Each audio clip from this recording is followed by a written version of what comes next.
non abbassiamo la mascherina per fumare, se uno vuole fumare va da solo a 3 metri di distanza. Ringrazio tutti per la collaborazione. Limitazioni stringenti al fumo in area pubblica. Il sindaco di Padova, Sergio Giordani, ha firmato l'ordinanza che impone regole rigide per chi vuole accendersi una sigaretta mentre si trova in uno spazio pubblico all'aperto. Una decisione che prende spunto dall'ordinanza emanata la settimana scorsa dal comune di Cittadella, ma con delle differenze.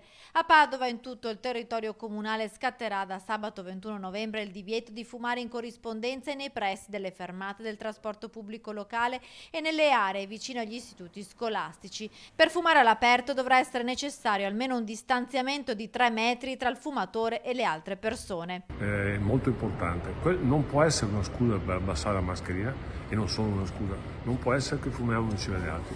Per cui dovrà mantenere la distanza di 3 metri. L'ordinanza parte di stasera, da stanotte, chiedo scusa. Di conseguenza invito tutti i nostri cittadini a osservare questa cosa. È molto importante per tutti, sottolineo, stare attenti alla salute.